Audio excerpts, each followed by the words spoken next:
Hello students. पिछले lecture पे हमने रिलेशंस स्टार्ट किया था, जिसमें हमने Cartesian product of sets, ordered pair वगैरह ये सब पढ़ा था। आज फॉर्मली रिलेशंस स्टार्ट करते हैं। ठीक है। रिलेशंस का डेफिनेशन क्या होता है, लिखो। Let A and B are two sets. ठीक है। Then a relation from set A to set B is a subset of A cross B। ठीक है। thus if R is a relation from A to B, then R is a subset of A cross B। मतलब A cross B का जितना भी subset होगा वो एक relation होगा A से B की तरफ। ठीक है। अच्छा, R is the relation from A to B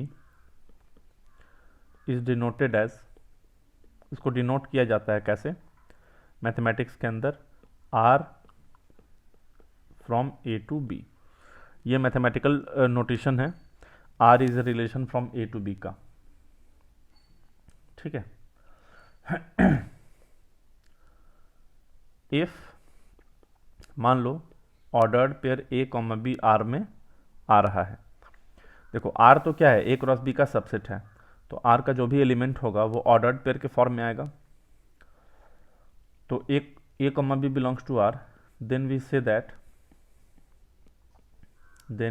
that A is related to B, A is related to B under R, and we write, और फिर लिखते क्या हैं, A R P, ऐसे लिखते हैं। इसका मतलब है A is related to B, और इसी को बोल सकते हैं ordered pair A comma B belongs to R। If ordered pair A comma B does not belong to R, this imply A is not related to B। ठीक है। Of course उसको बोलेंगे A is not related to B। ठीक है। Now अब जो है, if ordered pair A B R में बिलोंग करता है, then B is called image of A, image of A, and A is called pre image of B. ठीक है। बी को ए का इमेज बोलते हैं और ए को बी का प्री इमेज बोलते हैं। तो ये समझ में आना चाहिए। ठीक है। आगे बढ़ते हैं। अब जो है, अच्छा, इमेज ऑफ ए, इसमें एक चीज चाहो तो ऐड कर सकते हो, अंडर आर, है ना। And A is called pre image of B, यहां पे भी चाहो तो ऐड कर सकते हो अंडर आर। किसके अंडर? आर के अंडर। ठीक है। अब नेक्स्ट टॉपिक इज डोमेन,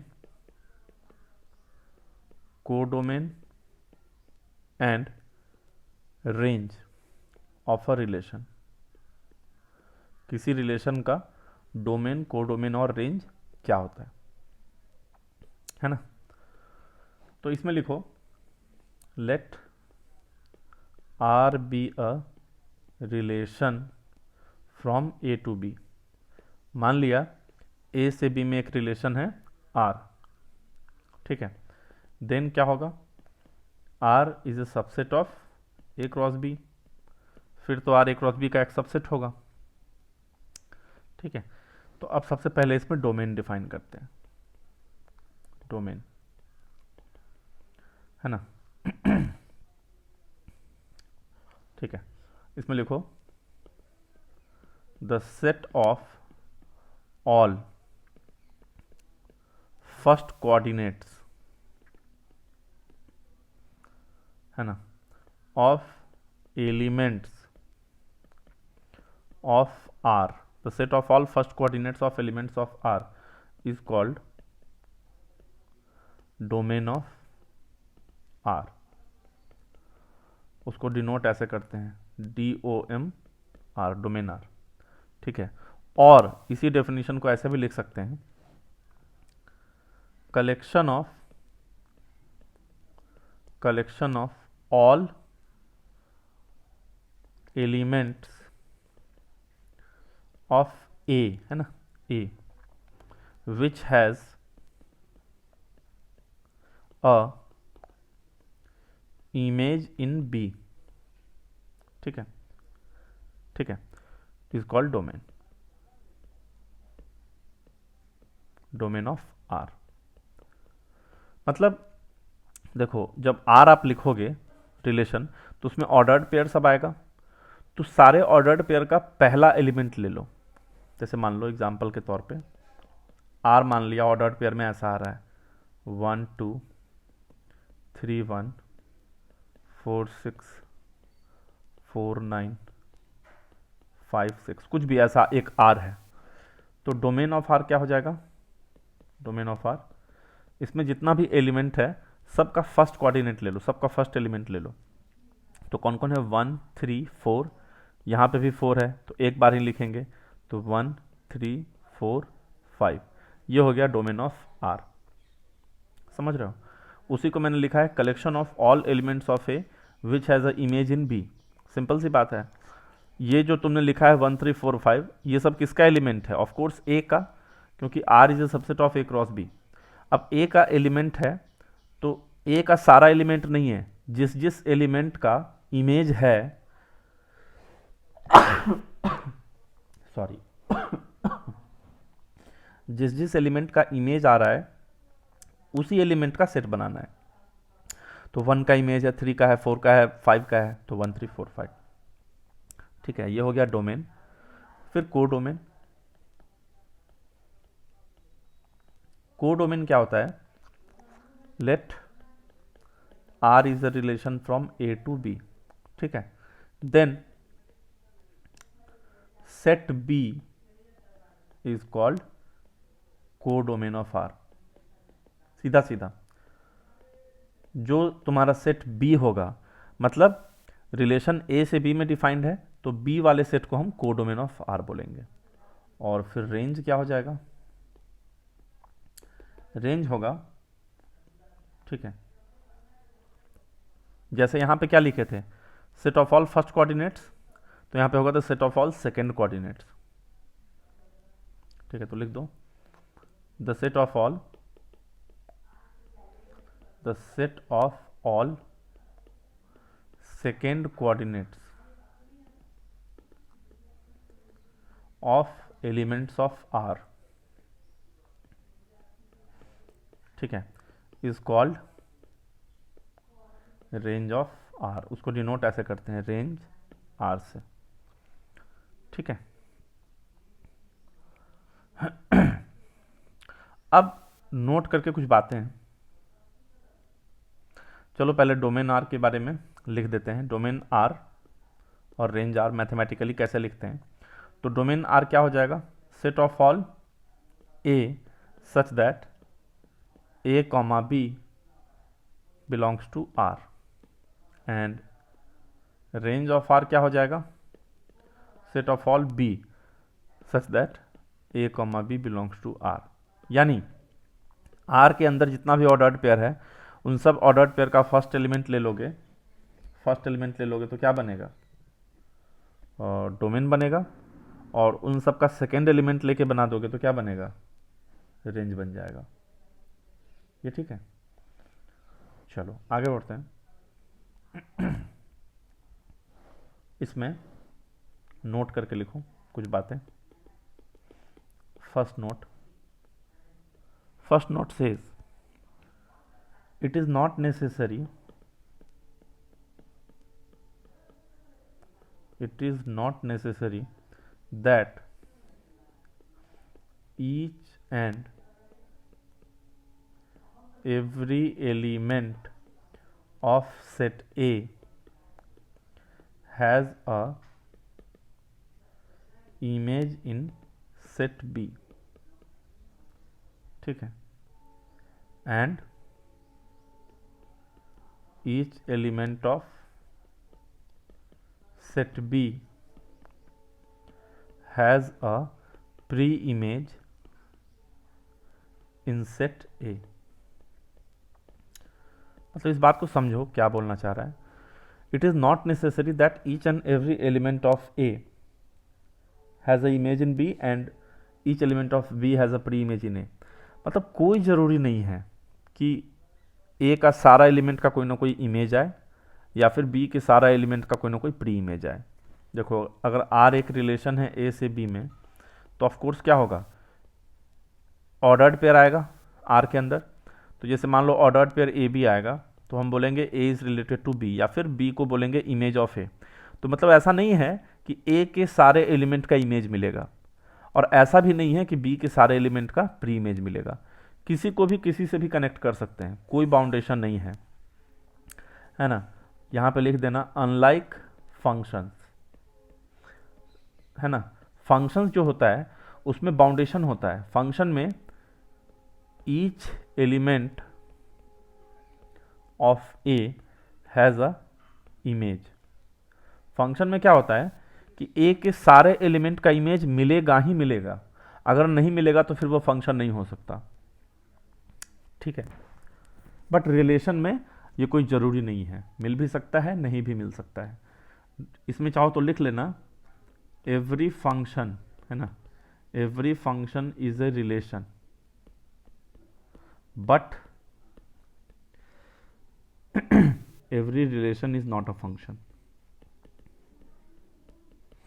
दुनिया का जितना भी फंक्शन है वो एक रिलेशन है, बट हर रिलेशन फंक्शन हो ऐसा कोई ज़रूरी नहीं है। तो नोट नंबर 1 था ये। नोट नंबर 2,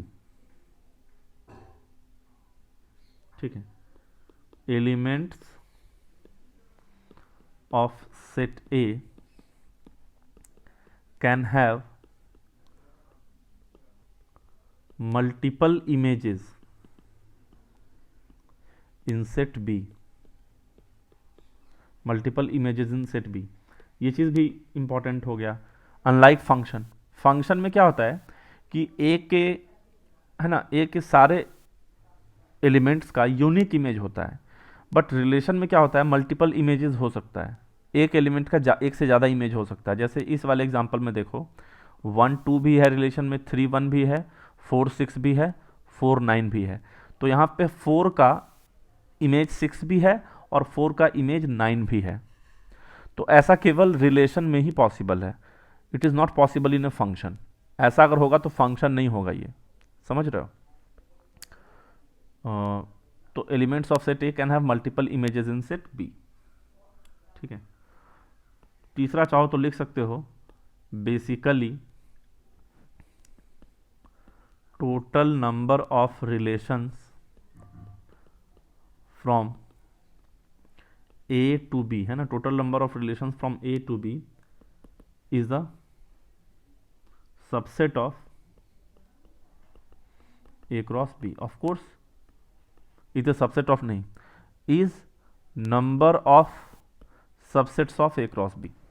ए क्रॉस बी का जितना नंबर ऑफ सबसेट्स आएगा वही होगा टोटल नंबर ऑफ रिलेशंस। तो टोटल नंबर ऑफ रिलेशंस कितना हो जाएगा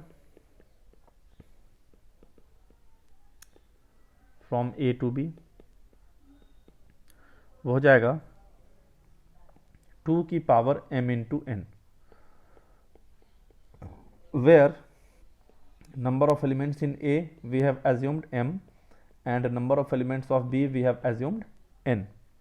अगर A में m एलिमेंट है, B में n एलिमेंट है, तो A क्रॉस B में कितना एलिमेंट होगा m इंटू एन। तो नंबर ऑफ रिलेशंस कितना हो जाएगा 2 की पावर mn, ठीक है। ये हो गया कुछ बातें। चलो अब जो है एक क्वेश्चन करते हैं। चलो उससे पहले एरो डायग्राम समझ लेते हैं। What is arrow diagram? What is arrow diagram? Arrow diagram को समझ लेते हैं। तो इसमें लिखो let R be a relation from A to B. ठीक है। Then we draw two bounded figures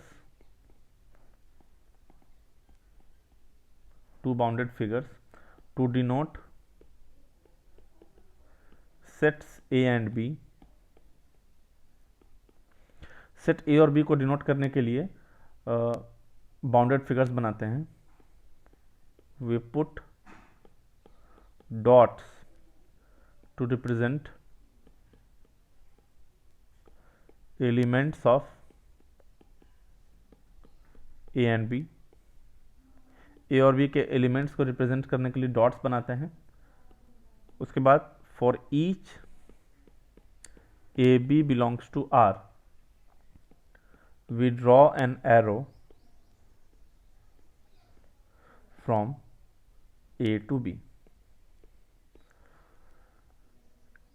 ठीक है, मतलब ए बी सेट के लिए दो बाउंडेड फिगर्स बनाते हैं। जनरली ऐसा फिगर्स बनाते हैं हम लोग, है ना, ए और बी को। फिर उसमें जो एलिमेंट्स है उसको ऐसे डॉट से रिप्रेजेंट करते हैं। अब मान लो ये ए है और ये बी है। ए का कनेक्शन अगर बी के साथ है तो ए से बी में एक एरो ऐसे बना देते हैं। समझ रहे हो? इसको एरो डायग्राम बोलते हैं। तो अब चलो एक क्वेश्चन करते हैं, उसके थ्रू समझते हैं। Question says late A is equal to 1 2 3, B is equal to 2 4 6। ठीक है, show that R is equal to 1 2 1 4 3 4 is a relation from A to B। Is a relation from A to B. Find, उसके बाद find करना है पहला domain of are, दूसरा को domain of are and तीसरा रेंज आर। ठीक है, और लास्ट में बोला depict above relation with an arrow diagram.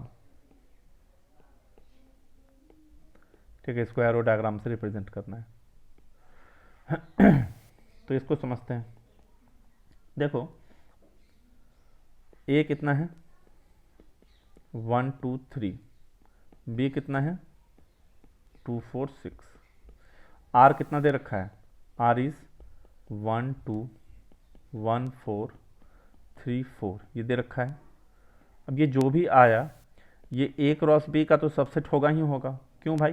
क्योंकि ए क्रॉस बी में तो टोटल 9 ऑर्डर्ड पेयर्स आएगा, उसमें 1 2 भी आएगा, 1 4 भी आएगा, 3 4 भी आएगा। तो ये subset of A cross B. So R is a relation from A to B. तो पहला बोला था ना, show that R is a relation from A to B, ये तो हो गया। अब उसके बाद बोला फाइंड डोमेन ऑफ आर। चलो देखते हैं डोमेन ऑफ आर कितना होगा। डोमेन ऑफ आर वो क्या होता है, set of A such that ordered pair A B belongs to R, यानी set of all first coordinates of elements of R. तो आर में कौन कौन एलिमेंट है 1 2 1 4 3 4। तो फर्स्ट कोऑर्डिनेट्स का सेट क्या होगा 1 1 3, तो उसको लिखेंगे 1 3। ये हो गया डोमेन। दूसरा क्या बोला को डोमेन। को डोमेन वो क्या हो जाएगा सेट बी। मैंने बताया था अगर रिलेशन ए से बी में है तो बी को कोडोमेन सेट बोलते हैं। बी सेट कितना है 2 4 6, तो ये हो गया 2 4 6 हो गया। ठीक है, उसके बाद जो है थर्ड रेंज आर। ठीक है, रेंज आर ये क्या हो जाएगा set of all B such that A B belongs to are.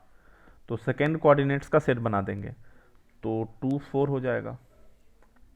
और लास्ट में बोला है depict above relation with an arrow diagram, तो एरो डायग्राम बनाते हैं। ठीक है, उसके लिए आर क्या था, 1 2 1 4 3 4, यही था ना। हाँ, तो चलो एक सेट बनाओ, सेट ए, बाउंडेड फिगर से सेट ए और बी को बनाएंगे। ये सेट ए है, ये सेट बी है। ए में कौन कौन सा एलिमेंट है, 1 2 3, और इसमें 2 4 6। इसमें है 1 2 3, ऐसे बना दो। ठीक है, 1 2 3 को, और यहाँ पे 2 4 6 है, तो 2 4 6। रिलेशन में 1 का रिलेशन किसके साथ है, 2 के साथ, तो 1 से 2 को कनेक्ट करो, ऐसे एक एरो दे दो। 1 का रिलेशन फिर 4 के साथ है, तो 1 को ही 4 से कनेक्ट करो, एक एरो दे दो। फिर 3 का रिलेशन 4 के साथ है, तो 3 से 4 को कनेक्ट करो, एक एरो दे दो। ये हो गया एरो डायग्राम। ठीक है, कितना हो गया, ये एरो डायग्राम हो गया। उसके बाद आगे बढ़ते हैं।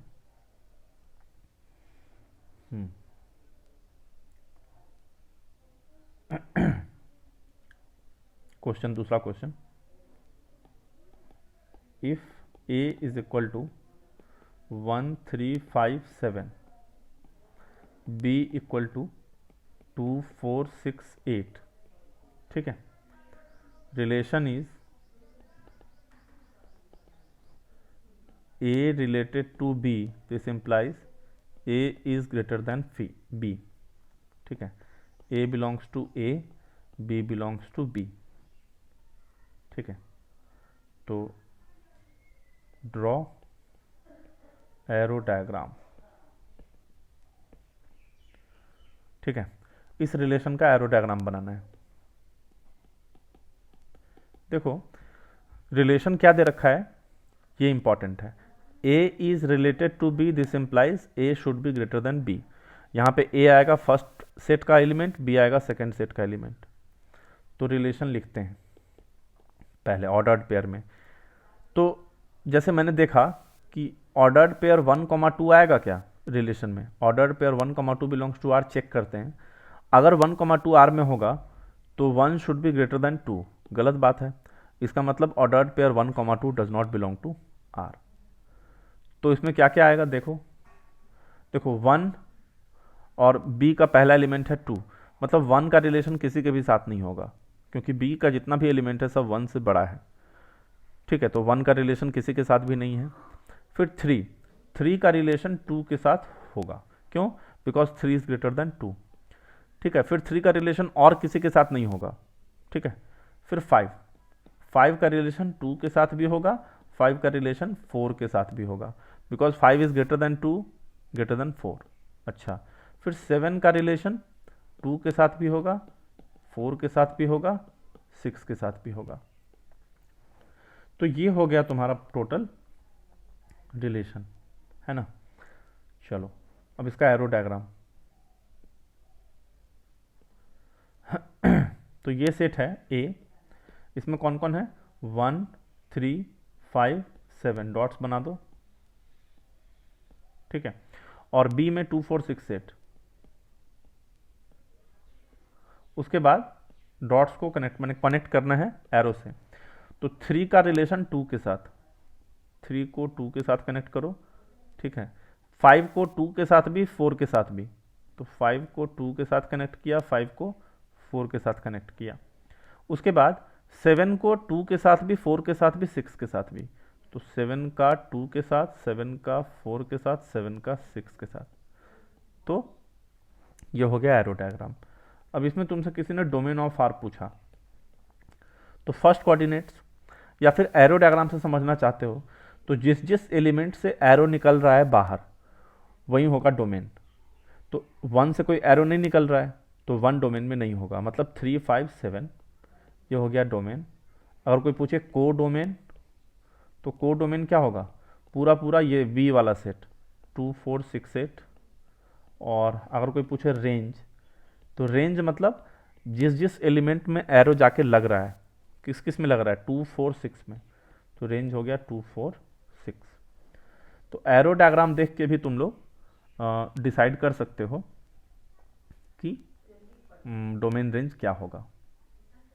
ठीक है, उसके बाद question, next question, let a is equal to 1,3, b is equal to 2, 3, 4, find the number of relations from a to b। Number of relations बताना है a से b में। सबसे पहले a क्रॉस b में कितना एलिमेंट्स होगा, वो होगा na into n b. a cross b में तो इतना एलिमेंट्स होगा na एन बी, कितना हो जाएगा 2 इंटू 3 यानी 6 हो जाएगा। तो देयरफॉर नंबर ऑफ रिलेशंस कितना होता है, नंबर ऑफ रिलेशंस 2 की पावर 6 हो जाएगा यानी 64 हो जाएगा। समझ रहे हो, 64 हो जाएगा। अच्छा, उसके बाद दो चीज समझ लेते हैं यहाँ पे। एक तो एम्प्टी रिलेशन क्या होता है, तो एम्प्टी रिलेशन में लिखो since phi is a subset of A cross B, phi is a subset of A cross B. ठीक है, तो फाई को क्या बोलेंगे, फाई एम्प्टी रिलेशन हो जाएगा, फाई हो जाएगा एम्प्टी रिलेशन। उसके बाद यूनिवर्सल रिलेशन, यूनिवर्सल रिलेशन, तो of course A cross B is a subset of A cross B, पूरा पूरा भी तो each set is a subset of itself, तो उस हिसाब से ए क्रॉस बी को यूनिवर्सल रिलेशन बोलेंगे। ठीक है, तो ये दो चीज था, एम्प्टी रिलेशन, यूनिवर्सल रिलेशन। उसके बाद देखो relation on a set, relation on a set, ये समझते हैं।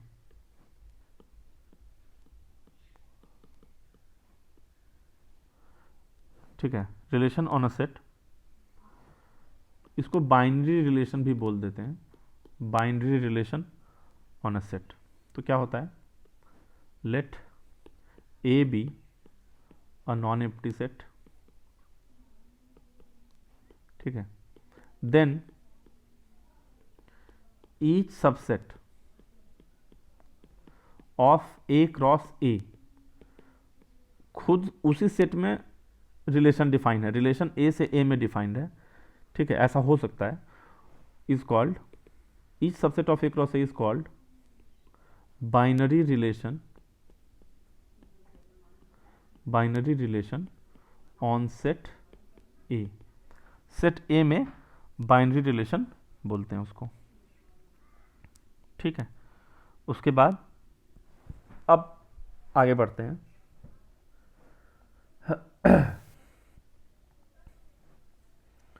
There is something called inverse relation, वो भी देख लो। There is something called inverse relation. अब ये इनवर्स रिलेशन क्या होता है, लिखो if relation R is defined from A to B, अगर एक रिलेशन आर है जो ए से बी में डिफाइंड है, ठीक है, then the inverse relation, then the inverse relation would be defined from would be defined from B to A, that is R अगर रिलेशन A से B में है, ठीक है, तो इसका मतलब है A is related to B, A belongs to A, B belongs to B, then क्या होगा, R inverse will be a relation from B to A, है ना, उस टाइम पे क्या हो जाएगा, बी रिलेटेड टू ए, ठीक है, where A belongs to A, B belongs to B. सीधा सीधा उल्टा है। तो उस केस में क्या होगा, जो R का डोमेन हो जाएगा वो R इनवर्स का रेंज हो जाएगा। Domain of R is equal to inverse range of R inverse, और जो रेंज ऑफ R होगा वो डोमेन ऑफ R इनवर्स हो जाएगा। ठीक है, तो इसीलिए R इनवर्स को क्या बोलेंगे, R इनवर्स जो होगा वो ऑर्डर्ड पेयर बी ए हो जाएगा, जिसमें क्या होगा such that A B belongs to R। ठीक है, जैसे इसका मैं एग्जांपल दूं कि रिलेशन R अगर है 1 2 3 2 कुछ भी 5 6 7 4, मान लिया ये R है, तो इनवर्स रिलेशन क्या होगा, it's inverse relation R inverse कितना हो जाएगा, सारा को उल्टा कर दो। 1 अगर 2 से कनेक्टेड है तो R इनवर्स किसको कनेक्ट करेगा, 2 को 1 से, 3 को 2 से कनेक्ट कर रहा है R, तो 2 को 3 से R इनवर्स कनेक्ट करेगा, फिर 6 को 5 से, 4 को 7 से। ठीक है, इसी रिलेशन को हम लोग क्या बोलते हैं, इनवर्स रिलेशन बोलते हैं। ठीक है, यहाँ के आगे हम लोग नेक्स्ट लेक्चर पे कंटिन्यू करेंगे।